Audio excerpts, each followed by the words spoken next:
Let me get one thing straight. I am not a woodworker, but I do enjoy working with wood. So where did this start? Well, a couple of months ago, my mother-in-law sent a picture to my wife of a set of stairs made out of an old pallet. So I had a look at it and thought, yeah, that looks simple enough. So I made one. Didn't turn out too bad. After that, I thought, well, I've got quite a few pallets knocking about, so what else can I make? So I did what everyone does when they want to find anything out. I went into a big YouTube rabbit hole of looking at wood videos. My search history is all a bit weird at the moment. And in doing so, I found Dainsy, Mark Dana, absolute legend of the palette. So if you want to find out how to do stuff, I strongly suggest going to watch Dainsy's videos on his channel, Dana Made. I will link to that in the description below. This is not a how-to video. This is a how I did stuff video. If you are a woodworker, and you're watching this and you're thinking, you freaking idiot, that is not how you do this, let me know, because honestly, that is the only way I'm going to learn. After watching lots of Dainsy's videos, I tried the whole stripping down bits of wood and laminating them together to make bigger blocks, basically, just with the jigsaw. I very quickly realised that wasn't going to work, so I bought myself a router so I could then clean off all the edges. And then after that, I eventually bought the cheapest but best table saw I could buy. Those tools are a blooming godsend. What I would really like as well is a miter saw, but honestly, they're a lot of money, so at the moment I just have to make do with what I've got. I'd started playing around with gluing some bits together, and basically I made these three little bits here. So I've got the one bit which is all the blocks of wood stuck together with other bits of laminated wood stuck together, and that kind of taught me the strength of wood glue. It's bloody amazing stuff. And eventually what I would like to do is fill all the gaps in there with epoxy, but for now that's way above my station. So I also made a little, what is going to be a chopping board for pizza, because I've got a pizza oven, so handy little chopping board. But what we're concentrating on today is the piece at the bottom, which is basically the largest glue up that I had done. After flattening it down with router and a surfacing bit, it eventually started looking like a nice piece of wood. Now it didn't look perfect, so I eventually did some more work in it and did a frame on the outside, and I learned about miter corners. Ooh. That was a steep learning curve. And then the point of this video is I'm going to learn how to make X-frame legs for this tabletop. Now, the easiest way to make this is to make everything so it's at 45-degree angles, but I did the math on it, and if I did that, I would have to make the wood really thin to make it all work properly. And I want a nice, thick, chunky legs. So I thought, how hard can that be? Yeah. So to get started, first we need pallet wood. Now I've got lots of pallets, so I'm going to be breaking all of these down. This is wood that's going to last me a while, I hope. I've got a lot of projects in mind. I won't show you the video of me breaking down lots of pallets because my technique is extremely poor. I take my time, but I end up with good bits of wood, and I take all the screws and stuff out as I'm going. But yeah, so you just start breaking up pallets until you get the wood that you need. So just start stacking your wood. Just keep on piling it up. Seriously, you can't have too much wood. This is all about wood. When you run out of space, stack it somewhere else. Turns out this was not a good place to stack it, but we'll talk about that later. So now we can actually get started on what we're making. So I've picked out, I think that was like 10 pieces of wood. Make sure it's wide enough. Make sure it's long enough. Give it all a quick sand. Take out nails as you find them. Sand some more. So the idea at this point is to get one straight edge on each of the boards. So I have a piece of wood here, I have my metal straight edge, and I have a piece of wood here that I have made a straight edge on with my table saw. Look at my table saw, by the way, isn't that a little beauty? So I grab my wood, and then one by one I screw the wood onto the straight edge board, giving a 20mm overhang on the board that I'm screwing on. Swat away a wasp, get out my fence, make sure everything is lined up properly.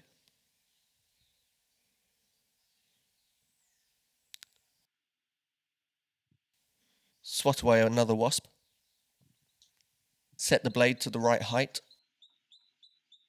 put my mask on, break it, have a think about what I'm doing, and then start sawing.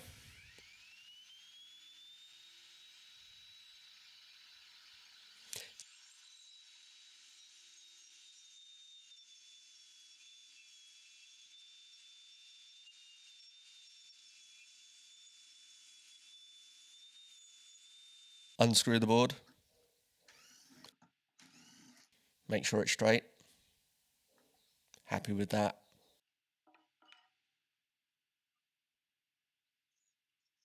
On to the next board, screw it on, saw it, unscrew it,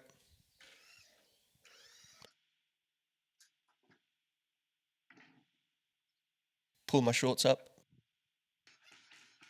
and just keep on repeating that process until you've done all the boards. Screw it, saw it, unscrew it, and eventually all of our boards have one straight edge. Now I set the fence up here, I think it was to 60 mils, so 6 centimeters. I don't know what that is in made up figures. Then I get all my boards, set the blade to the right height, and then using the straight edge that I've cut against the fence, I can cut another straight edge, so I have a board with 2 straight edges that is exactly 6 centimeters wide. Do that with all the boards. A lot of repetition in this stuff.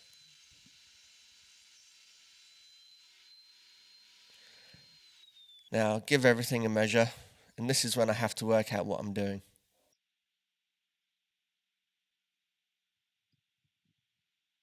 Seriously, I didn't even pause the video at this point. I was just standing there for a long time. A long time.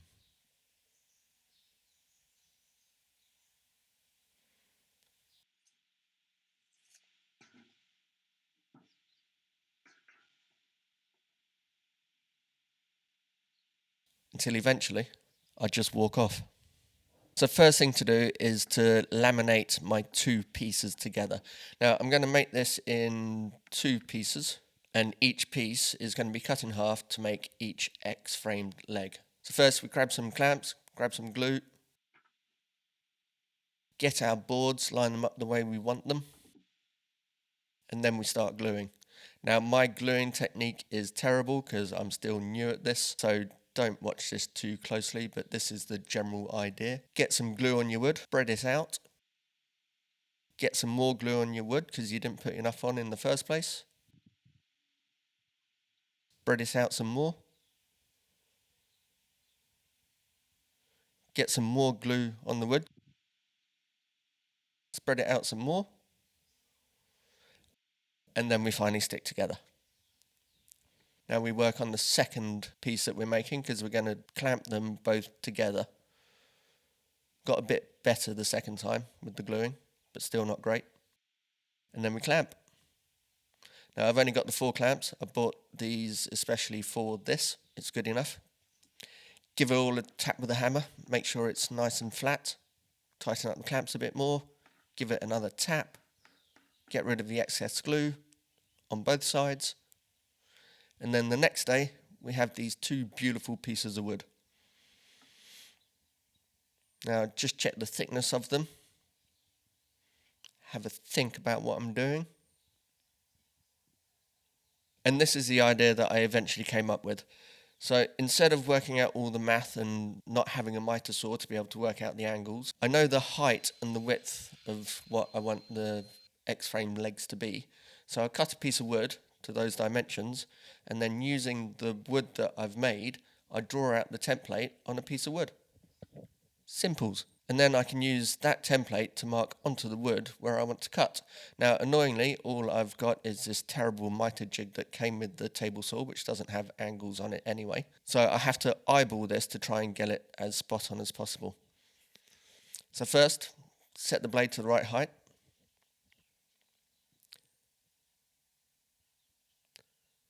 And I was not happy with how this was all looking.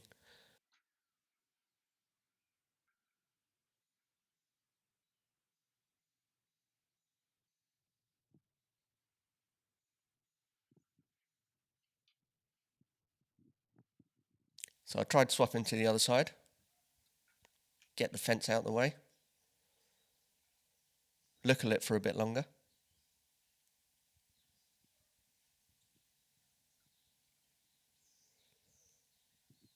pull it back on the other side,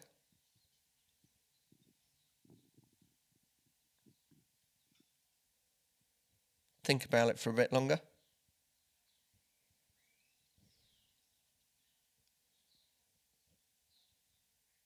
this went on for quite some time. Change the angle of the cut until eventually I was happy. Get the broken mask on, get your goggles on, and then make my first cut. Check that it all works out, and to my astonishment it did. So then I marked and made the second cut, and then checked it on my template, and it all worked. So now with the off cut, I can now do the second piece for the X-frame leg. So I just mark it, cut it, and check that it's the same size. And basically I want to make all 4 pieces the same size. So I then just make all 4 pieces the same size. The next day it was time to cut the actual cross hatch bit. Now I know the theory behind this. I just need to set the blade to half the height of the pieces of wood. So after working all of that out, I did that. Off camera I marked exactly where I wanted my cuts to be. So I made the first cut, then made the second cut, and then all the bit in between I just made lots of little cuts. Then after that I can just knock out the bits that I didn't cut. This was actually really quite satisfying. And then this is the first like, oh my god moment. Look at my face here when I realise it's going to work.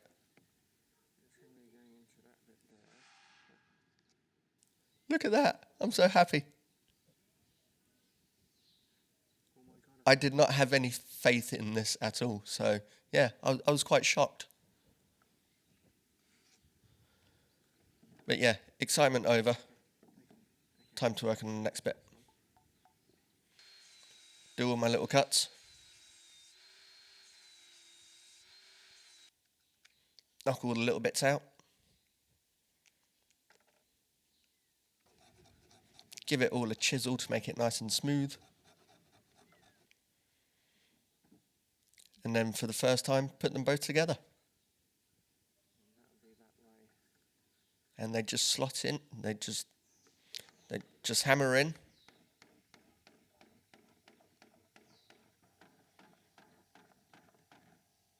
Tight's good, right? So something like that. Amazing. Brilliant. Booyah. Boom. Do you even have to glue it? Yeah. Need to get it apart first, because yeah. And then, yeah, I'll get it glued and give it all a sand down so it's all completely flat. I will have to fill in some gaps. Yeah. But Well done. so time to get them all sanded. Once I've got them sanded, I can get some glue in. Spread that all about a bit. Put them together. Clamp them. And I do that with both of them. It has just dawned on me I may have fucked up. I did not check to see if those fit the table. Bollocks. Let's give it a go. So the first one fit in like a glove. As it should do, because I measured it all out and blah, blah, blah. Oh my god, it fits. The second one, however, for some reason, was a different size. I can't explain why. I am pulling it down to poor workmanship and not the tools. So I basically just got a sander and nibbled a little bit off the top of one of the X's. Hey, boom. Cool, so that's my 2 legs.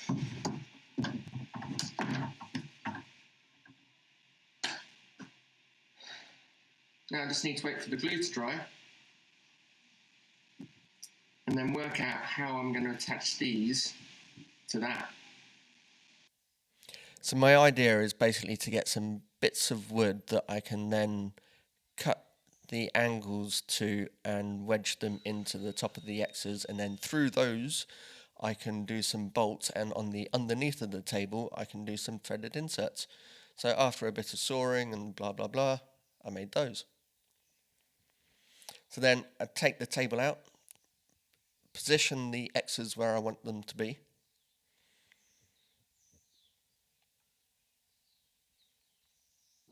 Then I remove the X's, leaving the bits that I just cut so I can mark where I'm going to have the threaded inserts. So first I drill through the blocks, then I drill for the threaded inserts. And then we're ready to start staining and assembling. So first of all, we want to sand it. What I have learned is go up through the sandpaper. So I think I started off at 80, then went to 120 and then 240 grit. And in between each sanding, I'd scribble some pencil on the piece of wood so I know exactly where I've sanded.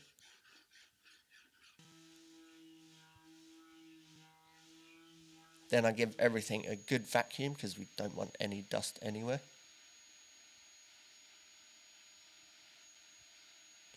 Give it all a clean with methylated spirits.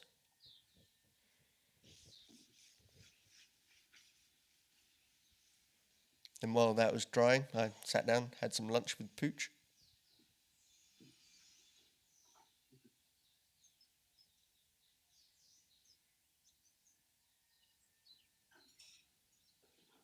You good boy. Before deciding on the finish that I wanted, I did some tests using the offcuts from the legs. So on the left here, I have, we tried staining some. So this is the stain, which would then have to have a finish on top. And to be honest, it went a bit orange, so I wasn't very happy with that. And on the right, we have this varnish, which makes it, I think it was a teak varnish, which makes it go darker. Now, to be honest, I did like that colour, but I didn't feel it was right for where this table is going to go in our house. So based on those two, I decided to go with a oil that I hadn't tested and never used before. Started with the underneath of the table and the table legs, so I could then let those dry and get a few coats on them before assembling. After the first coat, I looked at it and thought, do I need to take off the excess? No, you do not need to take off the excess. Freaking idiot. So after a few coats, I went on to the threaded inserts. So first I got some super glue in the hole, and then using the Allen key, I inserted the threaded inserts. Monkey came to help me. He didn't really help that much, just got in the way a bit.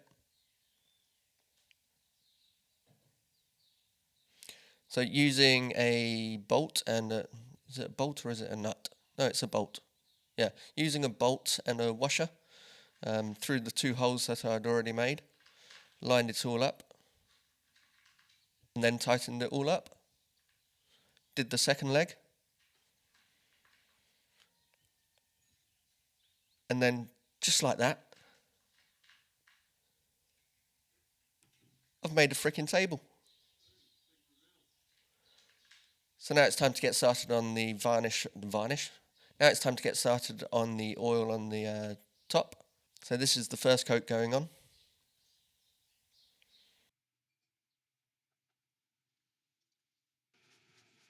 I think this was the third coat that was going on. I think I did 5 coats on this in total. It needed it on the top, I feel.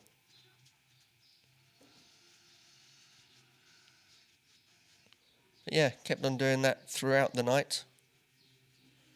Put a coat on, wait for it to soak in, till eventually... Hey Siri, turn off outside light.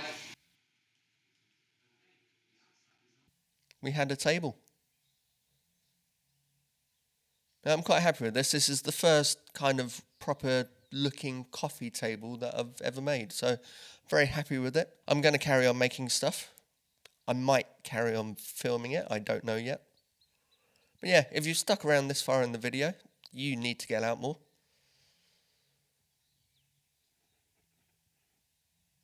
Jasper came to help with the filming.